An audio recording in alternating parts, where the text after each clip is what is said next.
sejam todos bem-vindos ao Clube do Livro. Hoje o nosso tema será Interações Cardiopulmonares de Câmaras Cardíacas Direita e Esquerda. Eu sou Letícia Nakamura Kubata, R1 em Cardiologia Pediátrica, e essa apresentação faz parte do Programa de Residência em Cardiologia Pediátrica da Cardioped Brasil, Centro do Coração da Criança.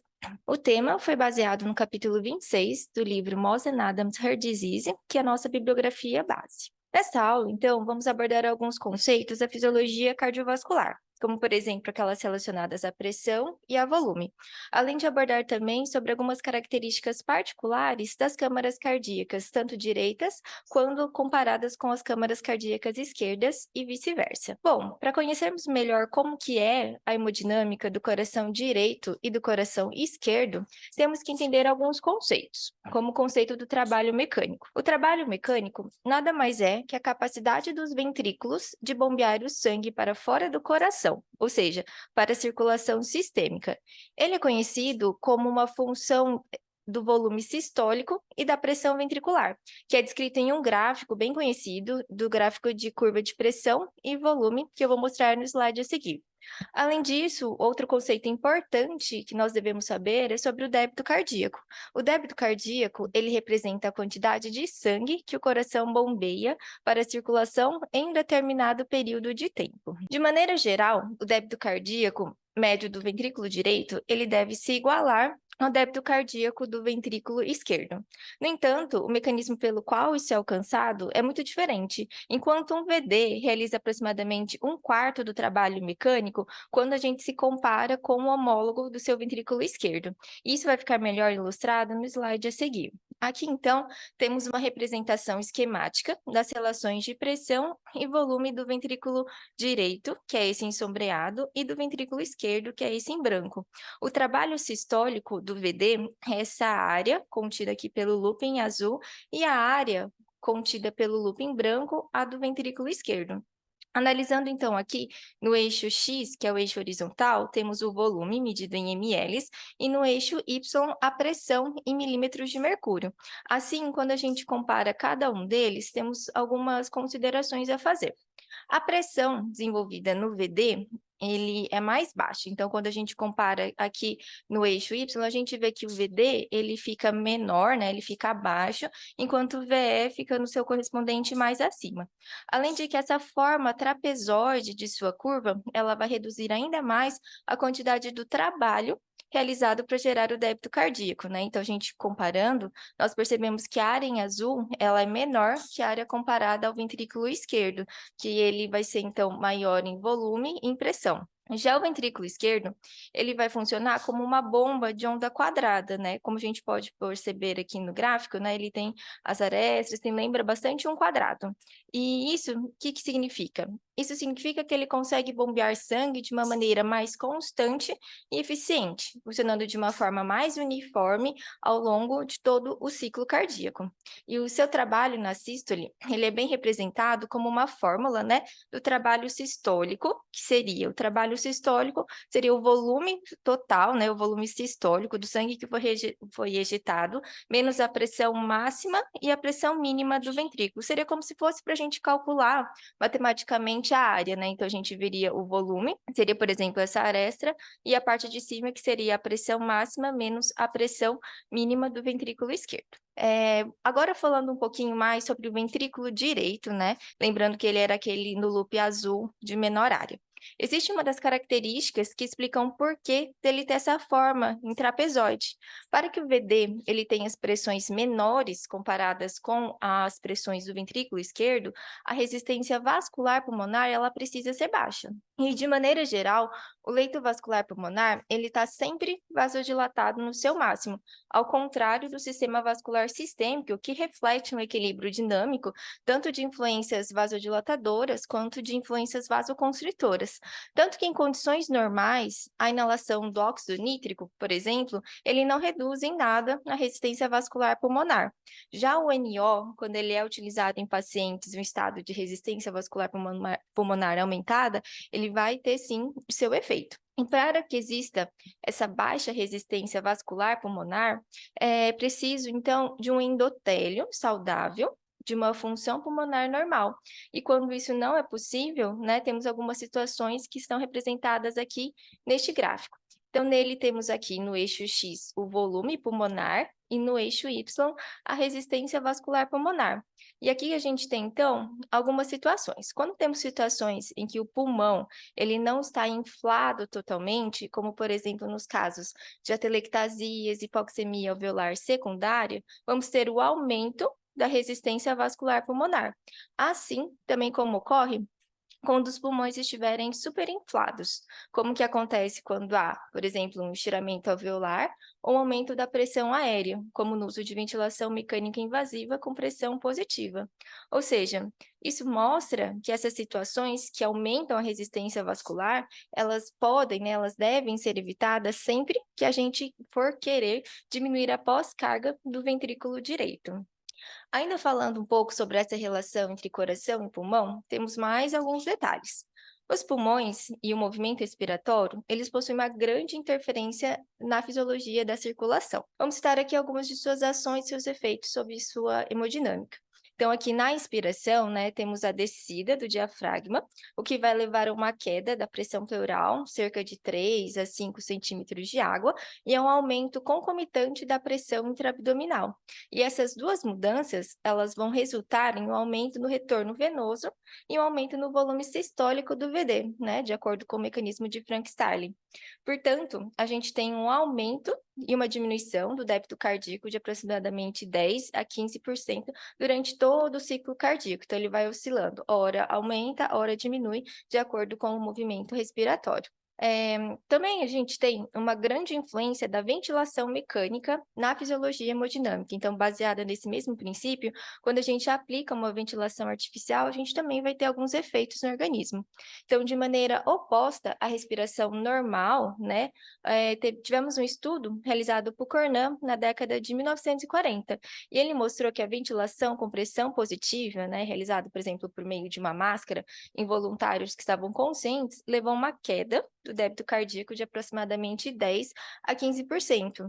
Ou seja, houve uma queda do retorno venoso sistêmico, né, uma diminuição da pré-carga ventricular causada por esse aumento da pressão média intratorácica. Ou seja, a ventilação positiva, ela reduz o débito cardíaco, enquanto a ventilação com pressão negativa, ela aumenta. Vamos agora falar um pouquinho sobre as interações cardiopulmonares aplicadas em situações especiais das cardiopatias congênitas. Em condições normais, o coração direito, ele precisa de uma resistência vascular, ou seja, de uma pós-carga relativamente baixa nos vasos pulmonares, além de uma quantidade adequada de sangue que flui para ele, ou seja, a pré-carga. E, além disso, ele também precisa de uma função contrátil preservada para conseguir bombear o sangue para a circulação de forma eficaz. E esses fatores, eles são essenciais para uma função cardíaca adequada. Só que, no entanto, nas cardiopatias congênitas, esses fatores eles podem estar afetados de uma maneira diversa. Vamos abordar agora algumas situações específicas relacionadas ao ventrículo direito. Dentre elas, temos situações que levam a uma redução do desempenho contrátil do ventrículo direito. E a gente pode citar como, por exemplo, uma isquemia do ventrículo direito, causado, por exemplo, uma doença coronariana aterosclerótica. Pode ocorrer também um outro cenário, né, que fica mais comum aqui para a nossa prática, no caso das cardiopatias congênitas, que a gente pode citar os seus efeitos adversos no caso do uso da circulação extracorpórea na função do coração direito. Esse capítulo do Moss, ele citou o estudo de Brooks, que mostrou que mesmo um período curto de SEC, uma parada cardioplégica, durante uma cirurgia, né, no caso, o estudo foi feito numa cirurgia de revascularização coronariana, ele resultou num declínio significativo do desempenho sistólico do ventrículo direito. Enquanto isso, num outro estudo, os autores demonstraram que a ventilação com pressão positiva teve um efeito adverso ainda maior nesses pacientes, né? Nesse estudo, ele foi utilizado, né, foi feito com a participação de crianças nas unidades de terapia intensiva depois de realizada a cirurgia simples, como uma CIA, uma CIV. E eles puderam concluir que aqueles que foram submetidos a uma pressão positiva, eles tiveram uma queda média de 25%, né, um valor até mais alto no débito cardíaco, quando foi comparado com aquelas que foram submetidas à pressão com pressão negativa. Já a disfunção diastólica do ventrículo direito acaba sendo uma sequela comum de cirurgias como correção de atresia pulmonar com septo interventricular íntegro e a correção da tetralogia de Fallot. A fisiologia característica desses pacientes envolve um fluxo pulmonar diastólico anterógrado durante a sístole atrial. Isso ocorre quando a resistência do enchimento do VD excede a resistência vascular pulmonar. Então, como a gente pode ver aqui nessa figura, né, no qual o ventrículo direito ele acaba ficando hipertrófico e impede o enchimento adequado durante a diástole. Então, aqui seria um coração normal, né, com uma boa quantidade de volume de sangue aqui na diástole, e aquele hipertrófico, a gente percebe que não cabe, né, não cabe essa quantidade de sangue ideal. E então a contração atrial, ela vai ser responsável por ejetar o sangue, né, através da válvula tricúspide, e como há um pouco enchimento desse ventrículo direito, o sangue ele vai passar quase diretamente aqui pelo VD e vai para a artéria pulmonar como se fosse um conduto passivo. Isso o que que a gente consegue concluir? Cerca de 1/3 desse débito cardíaco, ele vai depender então apenas da sístole atrial. E como esse fluxo ele é gerado por modestas variações de pressão, cerca só de 1 a 2 milímetros de mercúrio, o átrio direito e a artéria pulmonar durante a diástole, a resistência vascular, então, precisa ser baixa para com que a gente tenha, nesse caso, uma boa fonte de débito cardíaco, porque a gente não depende aqui do ventrículo, a gente acaba dependendo do átrio. A influência da interação cardiopulmonar, ela ainda é mais impressionante quando a gente analisa pacientes que passaram por uma cirurgia de anastomose cavo-pulmonar, né, que seria o Fontan. Aqui, o fluxo sanguíneo pulmonar, tanto no repouso como durante o exercício, ele vai depender significativamente apenas do trabalho respiratório. Estudos de ressonância magnética que o livro abordou, eles sugeriram que mais de 1/3 do débito cardíaco ocorre em resultado direto da respiração. Teve um outro estudo também que ele abordou, que foi estudo realizado por Shekedermian e seus colaboradores. E eles demonstraram os profundos efeitos da ventilação com a pressão positiva e ventilação com pressão negativa no padrão do fluxo pulmonar na circulação de Fontan. Além disso, eles analisaram o débito cardíaco total, que foi medido por uma espectrometria dessa massa respiratória. Então, aqui nessa figura, a gente observa os efeitos da ventilação com a pressão negativa, né, que é nessa primeira parte da imagem, e o padrão de como que é o fluxo sanguíneo pulmonar nos pacientes com Fontan. Então, nessa primeira parte da figura, a gente vê que a cada respiração de pressão negativa, ela está associada a um aumento maciço no fluxo sanguíneo pulmonar. E esse efeito, ele acaba sendo eliminado quando o ventilador é desligado, que é essa segunda parte da imagem, que a gente fica sem nenhum fluxo. E por isso que a gente tem que a ventilação com pressão negativa, nessas circunstâncias, no caso do Fontan, ela consegue aumentar significativamente um débito cardíaco. Então, muitas vezes na UTI, pós-operatório de Fontan, aqui a gente tem a indicação da ventilação com pressão negativa. Já, embora as manifestações sejam diferentes, o ventrículo esquerdo, ele também está sujeito às interações cardiopulmonares e ao efeito da pressão das vias aéreas. Só que, de maneira geral, enquanto a pressão positiva era maléfica para a disfunção do VD, para a disfunção do VE, ela já vai ser benéfica, como, por exemplo, no caso das miocardiopatias dilatadas relacionadas com uma insuficiência cardíaca. Isso ocorre porque a pós-carga total do VE, ela é reduzida pelo aumento da pressão média das vias aéreas. Então, de fato, a pressão positiva contínua nas vias aéreas, por exemplo, em um CPAP, ela tem uma série de efeitos benéficos para o coração esquerdo, como insuficiência cardíaca. Quando a gente tem o aumento da pressão alveolar, o gradiente transalveolar para a formação de edema, por exemplo, ele é reduzido. Além disso, a pós-carga do VE, ela também vai ser reduzida, melhorando então sua fração de ejeção e o seu volume sistólico. Vamos agora falar um pouquinho sobre a interação entre as câmaras cardíacas direita e esquerdas aplicadas às cardiopatias congênitas. Então, de maneira geral, é comum a gente avaliar, a gente examinar o ventrículo esquerdo e o ventrículo direito como entidades separadas. Só que, nessas duas últimas décadas, foi visto um avanço significativo na compreensão da maneira pelo qual os dois lados do coração eles interagem entre si. E isso não se limita apenas ao compartilhamento de uma mesma cavidade, né, uma mesma cavidade cardíaca ou de um mesmo pericárdio, mas também a identificação das miofibrilas compartilhadas. Portanto, a função do VE, ele tem efeitos profundos na função do VD e vice-versa, tanto que na fisiologia de um coração normal, quanto na fisiologia das cardiopatias. Temos aqui um experimento clássico realizado por Damiano e colaboradores, que foi feito em 1991, que confirmou a presença dessa interação entre os ventrículos em condições normais.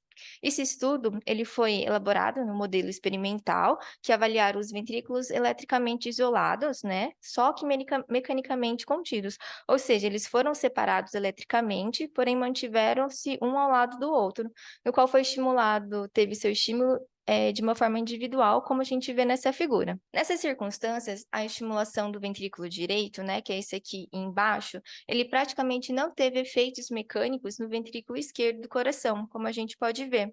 No entanto, quando a gente teve a estimulação do ventrículo esquerdo, levou, sim, ao desenvolvimento de uma pressão quase normal no ventrículo direito, como mostra aqui no gráfico. Ou seja, então aqui a gente tem as análises. Quando foi estimulado o ventrículo direito, teve uma resposta no VD. E aqui, quando foi estimulado o VE, teve uma resposta da pressão nesse próprio ventrículo. Agora, nessas circunstâncias, a gente teve a estimulação do lado esquerdo e implicou nessa pressão para o VD. Agora, aqui já foi oposto, foi estimulado o ventrículo direito e analisado o ventrículo esquerdo, só que a gente não teve um efeito pressórico nessas circunstâncias. No geral, estima-se que mais de um terço do trabalho realizado do VD seja uma consequência direta da contração do VE. Por isso que é importante aproveitar dessa interação para conseguir ajudar e melhorar de uma forma mais ampla quando a gente fala da função biventricular. No slide anterior, nós falamos então dos efeitos do VE sobre o VD. Agora que a gente vai falar o oposto, a gente vai falar dos efeitos do VD sobre o VE. Tivemos dois experimentos que o capítulo abordou. O primeiro, ele foi realizado por Hoffman e seus colaboradores, no qual foi observado quais efeitos acontecem quando se tem uma dilatação importante do VD. E eles viram que, à medida que o tamanho do VD aumentava, havia um efeito adverso na função mecânica do ventrículo oposto, do ventrículo esquerdo. Ou seja, à medida que o VD ele ia aumentando de tamanho, a pressão desenvolvida no lado oposto ela ia diminuindo. Só que nesse estudo, eles não conseguiram determinar se isso era um efeito paralelo, né, refletindo dessa própria interação estrutural, do espaço ocupado mesmo, dessa relação contígua de um para outro, ou se foi devido a um efeito em série, né, que seria causado pela redução no débito cardíaco e depois uma consequente redução da pré-carga do VE. Já na década de 1990, Brooks e seus colaboradores, eles também buscaram identificar essas influências, só que para isso eles utilizaram um estudo, foi feito em um modelo de coração suínos, e neste experimento foi induzida uma isquemia isolada no ventrículo direito para causar uma dilatação aguda no VD. E durante isso foi medido qual seria o desempenho da contração do ventrículo direito e do ventrículo esquerdo. E ele conseguiu demonstrar que a dilatação do VD gerava efeitos adversos diretamente na performance mecânica do VE. E isso foi presumido, né, pelas mudanças geométricas, ou seja, pelas mudanças estruturais relacionadas ao próprio tamanho do VD. Então, ele ficava dilatado e interferia no ventrículo esquerdo de uma forma direta. E esse efeito ele ainda foi mais evidente quando o pericárdio estava íntegro, que sustentava ainda mais essa hipótese. E o que a gente conclui disso? Que tanto esse primeiro estudo quanto o segundo, eles referem que a dilatação do VD implica realmente numa redução da função do VE de uma forma direta. Agora vamos relacionar um pouco dessas dinâmicas, tanto estruturais quanto funcionais, às cardiopatias congênitas. Vamos começar então pelas interações funcionais. As cirurgias de via de saída do VD, elas quase sempre levam a algum grau de insuficiência pulmonar residual, como por exemplo na tetralogia de Fallot. E nós sabemos que essa carga de volume ventricular, ela é resultante, né? Ela acaba levando a uma dilatação do VD na maioria dos pacientes. Então, geralmente, quando é colocado um PET transanular, a gente vai ter a regurgitação, vai acumulando e pode levar a um aumento, né, uma dilatação do ventrículo direito. Vários estudos mostraram que há uma relação linear entre a fração de ejeção do VD e a fração de ejeção do VE. Isso ocorre porque o VD dilatado, ele pode levar a um aumento do retorno venoso e, consequentemente, a um aumento na quantidade de sangue que entra no VE durante a diástole. Neste capítulo, o autor trouxe o estudo realizado por De Andrea e seus colaboradores, que eles exploraram melhor esse fenômeno. Nesse, eles analisavam a assincronia que existia entre os ventrículos. Então, eles estudaram o início da contração tanto do VD quanto o início da contração do VE em pacientes após uma correção de tetralogia de Fallot, e mostrou que eles tinham uma pior tolerância ao exercício e teve também um aumento da incidência de arritmias nesses pacientes, que eles tinham um atraso significativo da interação entre os ventrículos. Então, significava que um começava a contrair enquanto o outro ainda não, tinha uma divergência, não eram concomitantes. Ainda assim, não se sabe se essa falta de coordenação, tanto intra quanto interventricular, responderá a intervenções, como, por exemplo, no caso das estimulações biventriculares, por meio de marca-passo, só que ainda é um estudo bem promissor. E o pessoal está estudando para avaliar melhor de como conseguir interferir e melhorar quando isso acontece. Já na relação com as interações estruturais, ou seja, no formato, no tamanho, na configuração mesmo da estrutura cardíaca, elas podem resultar numa interferência na fisiologia das cardiopatias congênitas. E aqui eu trouxe um exemplo no caso da transposição corrigida das grandes artérias, qual a gente tem, né? Então, só relembrando, os dois átrios e as artérias, elas estão em sua posição habitual. O que acontece é uma discordância, né? Uma discordância atrioventricular e uma discordância ventrículo-arterial concomitantes. Nessa cardiopatia, quando há uma dilatação importante do VD, que nesse caso ele vai se comportar como um VD sistêmico, ocorre um deslocamento septal e também deslocamento da válvula tricúspide. Então, ele dilata. Então, aqui essa abertura, assim, falando dessa maneira, ela dilata, ela aumenta, ela se desloca. E a tricúspide também acaba assumindo um papel de válvula sistêmica, né? Então, a gente tem essas duas unidades juntas, acaba levando a uma maior disfunção dessa válvula, que acaba sobrecarregando, gerando uma insuficiência importante. Então, aqui, essa figura trazida pelo livro, ela ilustra essa cardiopatia antes e depois da realização da bandagem pulmonar. Então, nessa primeira imagem, a gente tem um átrio direito dilatado e um átrio esquerdo, morfológico, né, extremamente dilatados, devido a essa incompetência da válvula tricúspide.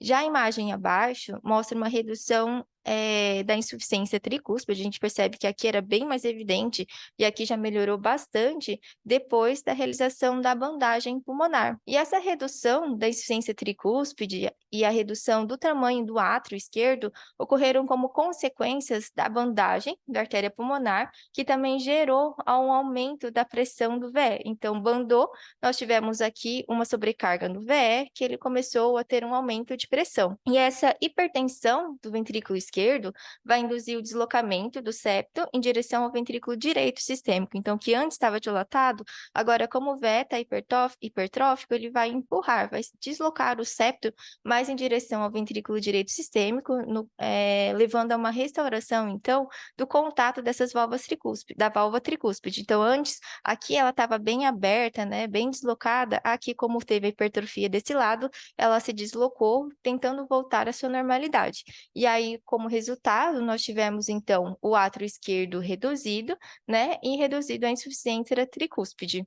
Ou seja, a disposição, o que que a gente consegue concluir disso? A disposição espacial, né, o formato das câmaras, elas vão interferir, sim, diretamente na hemodinâmica como um todo. Então, como conclusão, o capítulo traz que as interações entre os corações, o coração, né, as câmaras esquerdas e as câmaras direitas, essa interação pulmonar, são fundamentais para o funcionamento normal do sistema cardiovascular. E essas interações, elas estão naturalmente presentes no coração saudável e vão desempenhar um papel importante na regulação da função cardíaca e da função pulmonar. Só que, no entanto, quando o coração é afetado por doenças estruturais, como no caso das cardiopatias congênitas, elas vão ter essa interação, ela pode se tornar ainda mais complexa e ter efeitos significativos na função cardiovascular e na função pulmonar. Por isso que é importante a gente conhecer cada uma delas para que a gente consiga conduzi-la de uma maneira individualizada e eficaz para cada caso. Essas foram as minhas referências. Obrigada.